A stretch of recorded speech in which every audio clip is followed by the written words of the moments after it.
Hello everyone, welcome back to more AEW on TEW 2020. We are here on the third week of July, right after our Bash at the Beach.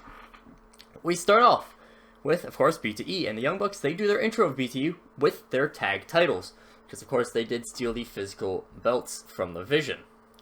They make fun of both the Vision and Private Party for losing so easily, and they assert their superiority by saying that they don't need a spokesman like Jake Roberts or the Godfather, and that they've become the best of the best entirely on their own merit. They have been the best tag team in the world for years now, so they deserve the belts, regardless of any shitty record that they might have. So yeah, the Young Bucks, they're just being assholes, really. After this, Frederick Hurst is seen trying to sell a bunch of things vaguely related to AEW and their sponsors. He's then approached by the Von Erichs and Arn Anderson. Hurst immediately offers to sell them a deluxe edition of the upcoming game. Von Erichs asks if they are on the roster for the game, and Hurst says that he's not allowed to say because he's been told that he needs to keep things at least somewhat behind closed doors because the guys up top have not given him permission to say everything. Arn Anderson gets in his face and demands that he find out, or he will request that Hurst not be in the game at all, and this does scare Hurst off enough to run off, though he still shouts out sales pitches while he's off screen. And then finally, Maria de Pascua is walking with Revolutions when they come across El Hijo del Vikingo. Speaking Spanish for a bit without subtitles until the Dark Order arrive, begin to make a pitch to everyone, though they are especially pitching for Vikingo to join the Dark Order. Una says that all of them have a place in the Dark Order, and that they can even, if they want, they can even get their own masks custom made. De Pasqua vehemently denies this, seeming insulted by the offer and saying that Bandito and Dragon Lee really don't want to get involved with this. Vikingo, however, seems somewhat intrigued by the offer for a bit, and decides to walk with the Dark Order to see what they're up to. So Vikingo, possibly part of the Dark Order? We'll find out. After this, Britt Baker defeats Janice White to start off Dark itself. The North get their in-ring debut, defeating the Cross Brothers. Then Ashley Flair and Lady Bernice get a win over Kira Hogan and Diamante. Then Scorpio Sky defeats, the Best Friends defeat Scorpio Sky and Jonathan Gresham, the Awful Waffle. Then after this, Scorpio Sky is very obviously upset by the match. After Jonathan Gresham comes in to help encourage him, and Gresham, he helps Sky up, but after a few moments of thinking, Sky hits Gresham with a DDT. Sky then kind of he takes his time. He's very casual about this as he gets a chair from ringside. He's ready to hit Gresham over the head while he's down on the ground when Jordan Grace runs in to save Gresham. Sky does not care about this at all, and he hits Jordan Grace with the chair before tossing it down and leaving the ring. And he is, well, he has been overlooked. That's very marketable, which is quite nice. So yeah, Scorpio Sky turning heel. He really hasn't done anything since SCU broke up, which kind of just didn't even break up too much as it just kind of fizzled out. But Scorpio Sky, seeing if he can do something with a little bit of a new attitude. Brody Lee then basically squashes Lee Johnson. The Young Bucks defeat the Von Erichs. And wow, that's a good rating for Matt Jackson. Then, Sonny Kiss and Peter Avalon defeat Arata Kawasaki and Nobuhiro Shimatani. Peter Avalon with the Martinis. It's a good name. Then TNT defeats the Gun Club after Terrence Dudley pins Austin Gunn with the Dudley Death Drop. And to finish off Dark, Donovan Dijak defeats Frankie Kazarian with an overhead belly-to-belly suplex. Moving on to our show of Dynamite, we start off with non-title action as the new TNT champion, Garza Jr., defeats Dustin Rhodes with an El Muertito. And after this, Garza is given a mic by Vipers after the match, and all of the Rose Garden join him in the ring. They're all in a different attire to what they even saw last time, so I'm imagining that we have, like, some, there's probably some gold and red trimmings to it. I'm imagining that Vipers and Ford probably aren't, let's just say, fully dressed. Obviously, it's within the bounds of what you can actually show on TV, but, the Sable's gimmick is that they're hot. And Garza says, I'd say that this belt looks absolutely wonderful around the waist of a true icon of the world like myself. This TNT title has been lacking in beauty, lacking in pomp and style. I mean, you all remember that very first title, but I, in my infinite beauty, have changed that garish design. So obviously, early on, TNT title looked kind of terrible. I believe right now, up to this point, the design for it had been the second one. I think that's what it might have even. I think it had silver on it. Silver with the background of the continents. But this time it's the current design, one that right now, as of time of recording, Miro holds in real life with the gold lettering. Because it says, "As TNT champion, I will continue to show the beauty that this channel, that AEW Dynamite, has to show with me at its helm."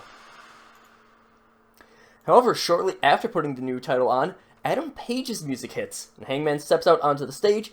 He has a whiskey in one hand and a mic in the other. Hangman just says, you want to have all this talk about being some sort of beautiful thing that you have with this TNT title, but I'm just seeing an opportunity to bounce back for myself. So you know what, Garza? I'm going to, and before he can even finish, Garza cuts him off and he says, "I'm sorry, last time I checked, Page, you're not in contention for the title. In fact, you're not even in the top 5. You might not even be in the top 10. Garza, he kind of shoos him off, He's very dismissive of Page, and he demands that the people backstage cut Page's mic off, and they actually do.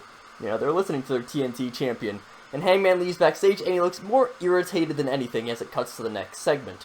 So Adam Page, he has his new feud. Page is probably my most underutilized person on the entire roster.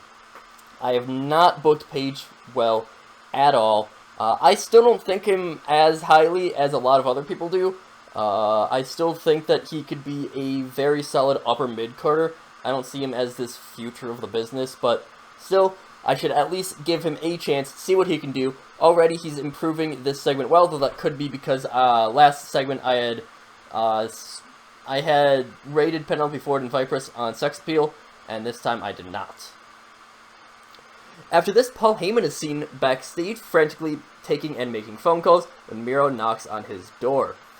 Heyman immediately tells him to go away, but Miro insists on being heard. Heyman tells him to go and talk to some of his assistants, and Miro is approached by Frederick Hurst, who claims to be Heyman's assistant. Miro tells Hurst that he wants matches to prepare for his world title shot in the near future. Of course, Miro right now, the number 2 ranked behind Kota Ibushi. And Hurst says that he will keep that in mind. Anthony Corelli then shows up and says that Hurst is, in fact, not Heyman's assistant, and Hurst runs off before Corelli says that he heard what Miro said and will make sure to request that with Heyman when he has the chance. Well, almost a little bit of a comedy segment, at least with Hurst's involvement, but still getting the point across that Miro wants some tune-up matches, essentially. After this, Darby Allin defeats Isaiah Cassidy. I'm actually trying out both of the members of Private Party in singles action. Isaiah Cassidy, very nice with a 75. After this, Ace Austin comes to the ring. He's very casual about this, and he starts to talk with Darby Allin away from the microphones. They talk for a while the commentators are speculating what they're saying until Darby pushes Ace Austin.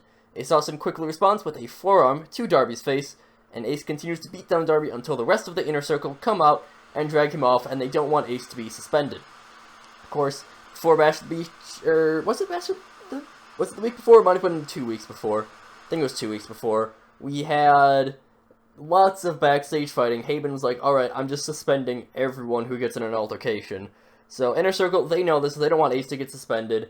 He's really their only chance at recruiting Darby, although that said, might not be looking too great right now that Ace Austin has punched Darby in the face, essentially. After this, Kana's in a sit-down interview with JR. JR asks about about the criticisms that are coming towards Kana, that she's only holding the title because she came from another company, of course being WWE. And Kana just says, "I'm not the Empress of Pro Wrestling because I had pedigree from somewhere more established. I proved myself here. I proved that I am the Empress because I am the best. No one can beat me ever because I am the greatest pro wrestler in this business has. Wild cards like Shotzi Blackheart mean nothing to me. Fan favorites like Hikaru Shida, I've trampled her under my foot. Bright stars like Mayu Iwatani, weak. Ashley Flair, a gimmick, and I will not show mercy to an out-of-her-element rookie like Bernice. She has no chance against me, but I will not lower my guard. I am the champion because I am the best, and I will beat all in my way. And so kind of going on about how, I think definitely at this point there would realistically be people who are like, oh, she's just the champion because she came from WWE. Which, okay, you know what, there's probably an argument to be made for that, but kind of just saying that, hey, I still beat them. I've still proven that I'm one of the best performers. I mean, I believe she has the second highest performance out of everyone. That could change with tonight's main event, Devitt versus Omega.